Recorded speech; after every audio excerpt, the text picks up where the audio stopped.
America में leader of minority, Britain में shadow prime minister और भारत में नेता प्रतिपक्ष, नेता विपक्ष यानी लीडर ऑफ ऑपोजिशन। और अब ये जिम्मेदारी कांग्रेस के नेता राहुल गांधी संभालने जा रहे हैं। इसके बाद उन्हें सरकारी गाड़ी, बंगला, नौकर चाकर और असिस्ट करने के लिए 14 लोगों का स्टाफ मिलेगा, 3.5 लाख के आसपास की सैलरी मिलेगी और भी बहुत सारी सुविधाएं मिलेंगी। तो क्या समझा जाए कि नेता प्रतिपक्ष का मतलब इतना भारी है, या फिर 10 साल बाद विपक्ष को मिल रहे इस पद के मायने कहीं ज्यादा हैं? आज इसी की पड़ताल करेंगे। दोस्तों नमस्कार, दुनिया के खास political show pure politics with Pawan में आपका स्वागत है। पहली, दूसरी और तीसरी लोकसभा यानी 1952 में पहली लोकसभा बनने के बाद तीसरी लोकसभा तक देश में नेता प्रतिपक्ष का पद किसी को नहीं मिल पाया था। यानी कि पहले प्रधानमंत्री पंडित जवाहरलाल नेहरू और दूसरे प्रधानमंत्री लाल बहादुर शास्त्री के कार्यकाल में नेता प्रतिपक्ष हुआ ही नहीं।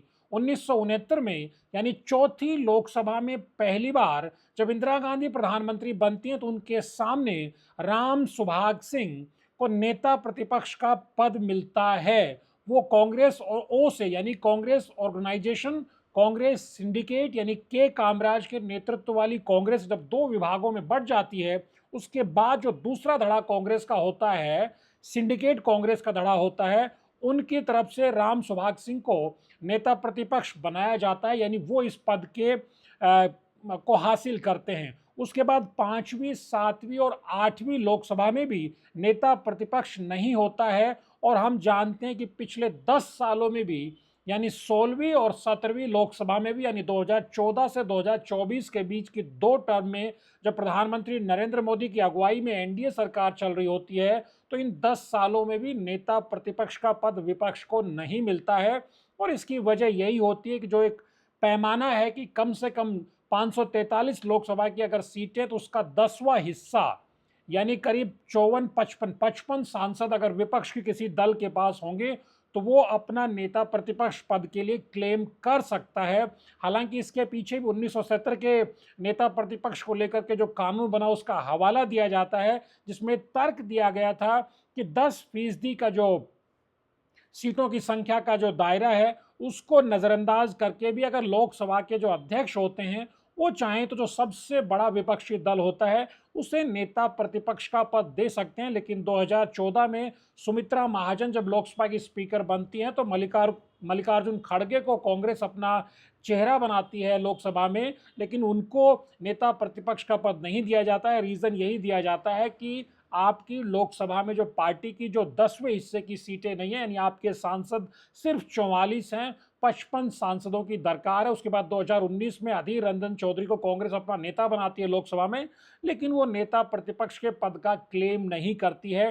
तो आप समझ सकते हैं कि ऐसे समय में जब 10 साल बाद विपक्ष की किसी पार्टी के हिस्से ये पद आ रहा है, यानी कांग्रेस को नेता प्रतिपक्ष पद मिल रहा है, तो इसकी कितनी अहमियत हो सकती है। इसकी अहमियत सिर्फ ये नहीं कि राहुल गांधी जब नेता प्रतिपक्ष बन जाएंगे तो उनको कैबिनेट मंत्री का दर्जा मिल जाएगा, गाड़ी बंगला मिल जाएगा या फिर दूसरी सुख सुविधाएं मिल जाएंगी। इससे कहीं ज़्यादा अहमियत नेता प्रतिपक्ष पद की है।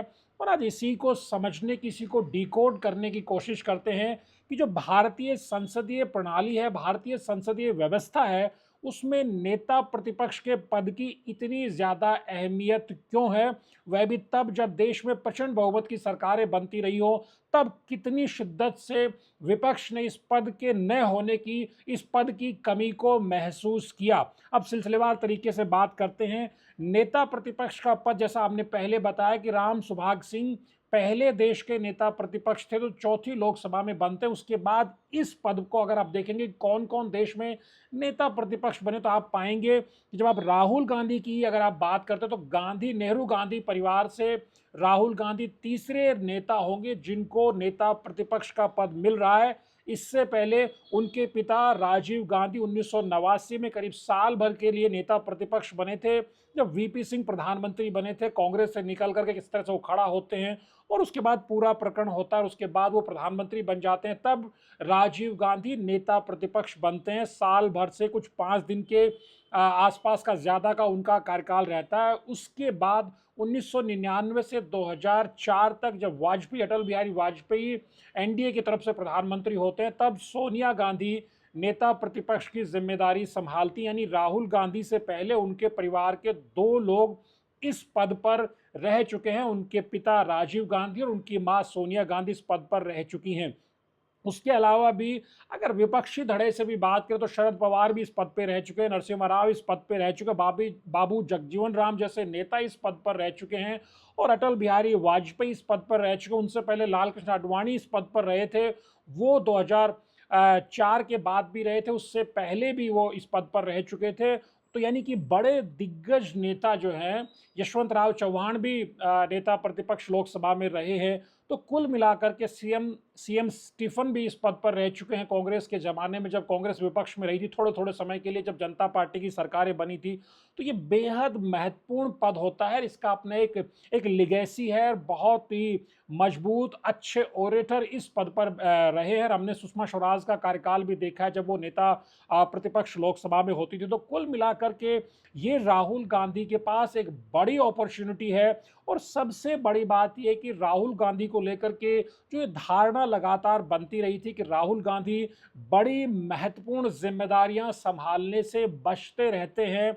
और जिस तरह से विपक्षी बीजेपी ने जो नैरेटिव राहुल गांधी को लेकर के बनाया था, कम से कम उस नैरेटिव को अब राहुल गांधी ये जिम्मेदारी संभालते हुए तोड़ते हुए नजर आएंगे। क्योंकि हमें समझना पड़ेगा कि नेता प्रतिपक्ष के बहुत सारे अधिकार हैं तो बहुत सारी जिम्मेदारियां भी हैं। और नेता प्रतिपक्ष यानी कि प्रधानमंत्री नरेंद्र मोदी के साथ अब वो कई ऐसी महत्वपूर्ण मीटिंग होंगी, कई ऐसी महत्वपूर्ण कमेटी होंगी जिसमें वो बैठेंगे। इन सब की हम बात करते हैं। सबसे पहले अगर हम बात करें, चूंकि हम जानते हैं कि नेता प्रतिपक्ष यानी शैडो प्राइम मिनिस्टर जिन्हें माना जाता है, वो शैडो कैबिनेट भी बना सकते हैं। यानी कि ऐसी परिस्थिति में जब जो सत्ताधारी दल होता है, जब नेता सदन यानी प्रधानमंत्री नरेंद्र मोदी, उनके एक तरह से बरक्स नेता प्रतिपक्ष की बेहद ज़्यादा जिम्मेदारी होती है। और वो सरकार की जो आलोचना है, सरकार को कटघरे में खड़ा करने का उनके पास बहुत महत्वपूर्ण दायित्व होता है। तो सबसे पहले तो जब हमने समझा है कि नेता प्रतिपक्ष चुना कैसे जाता है, जब ये पार्टी विपक्ष की सबसे बड़ी पार्टी है क्लेम करती है कि सब हमारे पास जो लोकसभा की जो कुल स्ट्रेंथ है उसके 10वां हिस्सा यानी उसका 10वां हिस्सा सांसद हमारे पास हैं, उससे ज़्यादा है, तो ये पद हमें दिया जाना चाहिए। तो स्पीकर ये पद उनको अलॉट करते हैं। और अब जब कांग्रेस के पास 99 सांसद अपने खुद के हैं, क्योंकि 2014 में 44 और 2019 में वो मात्र 52 सांसदों पर अटक जाती है, 3 सांसद से चूक जाती है 2019 में भी। अब उसके पास 99 सांसद है। 99 सांसद का मतलब जो पार्लियामेंट की पूरी स्ट्रेंथ है, करीब करीब उसका 18% सांसद कांग्रेस के हैं। और नेता प्रतिपक्ष पद पाने के लिए 10% का क्राइटेरिया है। तो इस क्राइटेरिया को पूरा किया जा रहा है। फिर कांग्रेस वर्किंग कमेटी ने पहले ही राहुल गांधी से ये मांग की थी या उनसे अपील की थी कि उनको इस जिम्मेदारी को संभालना चाहिए। उसके बाद पहले कांग्रेस में सहमति बनती, उसके बाद जो इंडिया ब्लॉक है, इंडिया गठबंधन में इस चीज़ को लेकर के सहमति बनती है। और अब राहुल गांधी की उस पर फिर हामी आती है। तो ये एक तरह से रास्ता क्लियर होता है। तो वो जो संवैधानिक बाध्यता है कांग्रेस उनको पूरा करते हुए ये पद इस बार 10 साल बाद हासिल कर रही है। क्योंकि इससे पहले सुषमा स्वराज ही लोकसभा में नेता प्रतिपक्ष थी 10 साल पहले। बड़ा सवाल ये कि अगर राहुल गांधी को नेता प्रतिपक्ष का पद मिल भी जाता है तो होता क्या है। कहने के लिए तो ये आसान भाषा में कहा जाता है कि जो दल जीता उसकी सरकार बनी, उसका प्राइम मिनिस्टर बना, उसी के मंत्री बने, उसके बाद कुछ बचता नहीं है। लेकिन ये बहुत आसान और सतही जवाब है। अगर अंदरूनी तौर पर थोड़ी गहनता से विचार करेंगे तो नेता प्रतिपक्ष के पद की बेहद अहमियत है।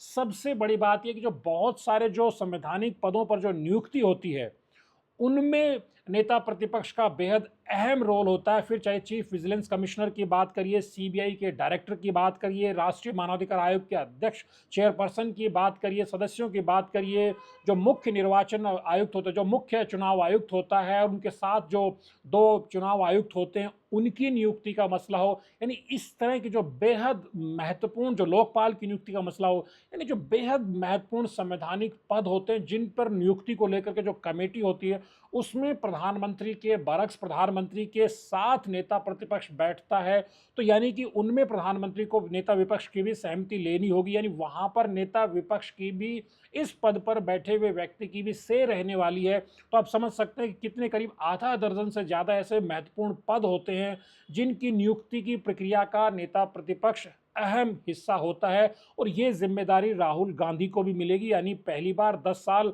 में ऐसा पहले नहीं हो पाया था। अब प्रधानमंत्री नरेंद्र मोदी जिस कमेटी में बैठ करके, चाहे फिर सीवीसी का चुनाव करेंगे, चीफ इलेक्शन कमिश्नर का चुनाव करेंगे, या दूसरे इस तरह के महत्वपूर्ण पद जिनकी हमने बात की, सीबीआई के डायरेक्टर का चुनाव करेंगे, वहां नेता प्रतिपक्ष के तौर पर राहुल गांधी की भी उपस्थिति होगी।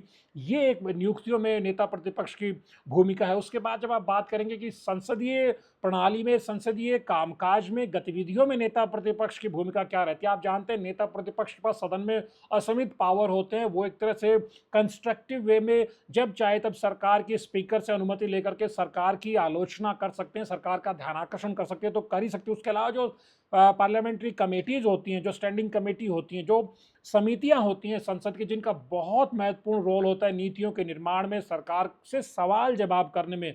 सबसे बड़ी बात यह कि जो लोक लेखा समिति होती है, जो पब्लिक अकाउंट कमेटी होती है, ये बेहद महत्वपूर्ण पार्लियामेंट की कमेटी होती है। इसका अध्यक्ष स्वतः ही नेता विपक्ष जो लोकसभा में होता है वो बन जाता है, नहीं इसको राहुल गांधी हेड करेंगे। उसके अलावा जो सेलेक्ट कमेटी है और बहुत सारी कमेटी होती है, उनमें राहुल गांधी बतौर सदस्य शिरकत करेंगे। और लोक लेखा समिति को तो इस लिहाज से भी समझा जा सकता है कि सरकार का जो पूरा जो आर्थिक ब्यौरा होता है, सरकार का पूरा जो आर्थिक खर्च होता है, उसका उस पर पूरी बारीकी से नेता प्रतिपक्ष लोक लेखा समिति के अध्यक्ष के नाते, प्रमुख के नाते नजर रखने वाले, यानी सरकार को खर्च के मोर्चे पर, आर्थिक मोर्चे पर और ज़्यादा अच्छे तरीके से या और गहनता से और मारक तरीके से नेता प्रतिपक्ष बनकर राहुल गांधी घेराव कर सकते हैं, सरकार की घेराबंदी कर सकते हैं। उसके अलावा भी बहुत सारी जिम्मेदारियां नेता प्रतिपक्ष के पास होती हैं।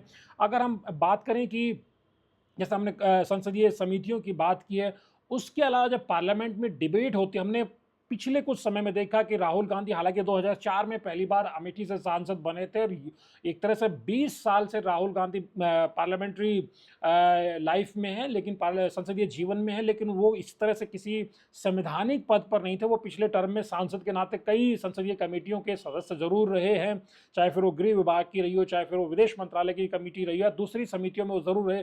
लेकिन अब जो संवैधानिक जिम्मेदारी उनके कंधों पर आ रही है, ये एक तरह से राहुल गांधी को जो देश के जो मुद्दे हैं और जनता की जो आवाज बनने का, कहा जाता है कि लोकसभा में, संसद में जो नेता विपक्ष होता है वो जनता की आखिरी आवाज होता है। तो ये जिम्मेदारी राहुल गांधी के कंधों पर आने वाली है। ये जवाबदेही भी राहुल गांधी की बनने वाली है, क्योंकि आप देखेंगे कि जिस अंदाज में राहुल गांधी के पूरा, अगर, क्योंकि जो संसदीय तरीके से जो जिम्मेदारियां मिलने वाली हैं, उनके अलावा अगर हम राहुल गांधी की पॉलिटिक्स को देखें तो किस तरह से 20 सालों में, पिछले 2 दशक में राहुल गांधी की जो विरोधियों के जरिए जो इमेज घड़ी गई थी, जो एक पप्पू इमेज बनाई गई थी, उसको राहुल गांधी ने किस तरह से ध्वस्त किया है।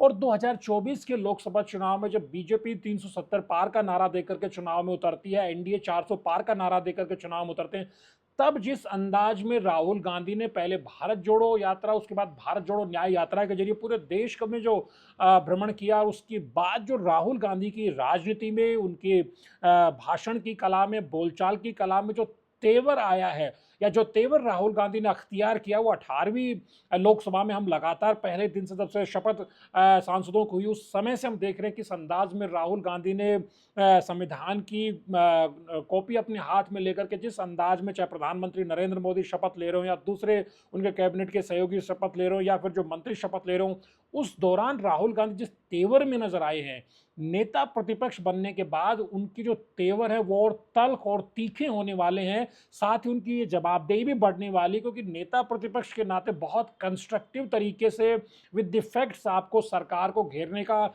एक तरह से बड़ा मौका भी मिलने वाला है। तो जवाबदेही भी आपकी रहने वाली, क्योंकि हमने पिछले टर्म में देखा, खासतौर पर जो 2019 के बाद के नेता रहे कांग्रेस के लोकसभा में, अधीर रंजन चौधरी ऐसे कई मौकों पे आए। हालांकि वजह ये रही कि वो बंगाली थे और हिंदी को लेकर के उस तरह से कई बार वो कुछ शब्दों का चयन इस तरह करते थे कि सत्ता पक्ष उन्हें घेर लेता था।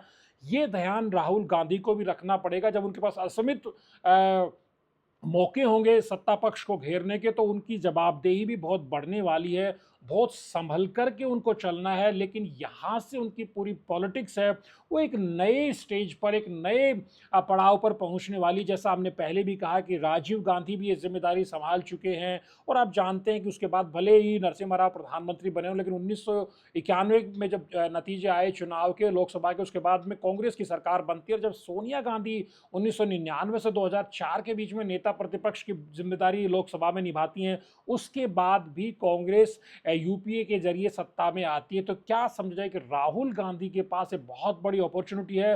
वो कांग्रेस को 44 और 52 की स्ट्रेंथ से उठाकर के ऑलमोस्ट डबल पर ले आए हैं और यहां से अब कांग्रेस को सत्ता की तरफ उनको ले जाना है। ये एक तरह से कांग्रेस के जो काडर्स में भी एक तरह से नया जोश इसके बाद देखा जाएगा। जो जो अक्सर देखा जाता था कि लोकसभा में और राज्यसभा में जो कांग्रेस के भीतर सिनर्जी नजर नहीं आती थी, अब जब राहुल गांधी नेता प्रतिपक्ष लोकसभा में होंगे तो ये सिनर्जी वहां हमें देखने को और बेहतर मिलेगी और जो कांग्रेस के सांसदों की स्ट्रेंथ भी बढ़ गई है और जब उनके नेता राहुल गांधी नेता प्रतिपक्ष के तौर पर जब सदन में होंगे, लोकसभा में होंगे, तब कांग्रेस के सांसदों का जोश समझा जा सकता है और इससे विपक्ष के भीतर भी परस्पर तालमेल बिठाने में भी ज़्यादा बेहतर अवसर कांग्रेस के पास रहेंगे, क्योंकि वो सबसे बड़ा दल है इंडिया ब्लॉक में, इंडिया गठबंधन में। इस लिहाज से जिस तरह स्पीकर को लेकर के टीएमसी की नाराजगी आई स्पीकर चुनाव को लेकर के, तो ऐसे मौके भी अब दोबारा देखने को शायद ही मिले जब राहुल गांधी नेता प्रतिपक्ष की भूमिका में रहेंगे लोकसभा में। लेकिन उनके सामने ये चुनौती भी रहेगी जब वो इस चीज़ को, इस धारणा को तोड़ते हुए नजर आ रहे हैं कि राहुल गांधी जिम्मेदारियां लेने से बचते हैं। वो 2017 में कांग्रेस के राष्ट्रीय अध्यक्ष बनते हैं, लेकिन 2019 में जब कांग्रेस लोकसभा चुनाव हार जाती है तो वो पीछे हट जाते हैं, अध्यक्ष पद से इस्तीफा दे देते हैं। कई बार कांग्रेस की तरफ से उन्हें अध्यक्ष बनने के लिए कहा गया, लेकिन वो आगे नहीं आते हैं। तो क्या समझा जाए कि राहुल गांधी जो पार्टी के भीतर की लकीरों को उन्होंने तोड़ दिया है। G23 एक समय में होता था लोकसभा चुनाव से पहले, कितना वोकल होकर के कांग्रेस के फैसलों नीतियों को कटघरे में खड़ा किया जा रहा था, लेकिन जब 2024 के लोकसभा चुनाव के नतीजे आए उसके बाद G23 अपने आप ही उससे पहले ही स्वतः ही ध्वस्त हो चुका है और अब राहुल गांधी के पास अवसर होगा कि वो शैडो प्राइम मिनिस्टर के तौर पर, लीडर ऑफ अपोजिशन के तौर पर जनता की लोकसभा में आवाज बन करके वो एक बड़ा मैसेज दे सकते हैं और अपनी पॉलिटिक्स को भी अगले नए मुकाम पर ले जा सकते हैं। तो कुल मिलाकर के देखा जाए तो नेता प्रतिपक्ष का पद बेहद जिम्मेदारियों वाला पद है। जब यह असीमित अधिकार आपको देता है तो बहुत सारी संवैधानिक जिम्मेदारियां भी देता है और राहुल गांधी अपने 2 दशक के पार्लियामेंट्री लाइफ में पहली बार एक संवैधानिक पद पर वो आसीन होने जा रहे हैं। यानी यहाँ से उनकी राजनीति एक नए मुकाम की तरफ बढ़ने वाली है। ये बेहद दिलचस्प होगा जब लोकसभा में पहले ही दिन से स्पीकर को लेकर के सत्ता पक्ष और विपक्ष आमने सामने है और जिस आक्रामक अंदाज में राहुल गांधी ने पूरी 2024 के लोकसभा कैंपेन में बीजेपी को, प्रधानमंत्री नरेंद्र मोदी को निशाने पर लिया है, अब वो नेता प्रतिपक्ष के नाते इस लड़ाई को और तीखा भी कर सकते हैं और धारदार भी कर सकते हैं और नए मुकाम तक भी ले जा सकते हैं और वो जनता के भीतर भी शैडो प्राइम मिनिस्टर के तौर पर ये आश्वस्ति दे सकते हैं कि अगर उनको कभी भविष्य में राजनीतिक जीवन में कोई बड़ी जिम्मेदारी मिलेगी तो वो शायद होकर के, यानी एक तरह से बचने की कोशिश करने वाले नेता नहीं है, बल्कि वो फ्रंट फुट से आकर के लड़ाई का मोर्चा संभालने वाले नेता हैं। द न्यूज अड्डा के वीडियोज़ को लाइक कीजिए, शेयर कीजिए और चैनल को सब्सक्राइब करना मत भूलिए। नमस्कार।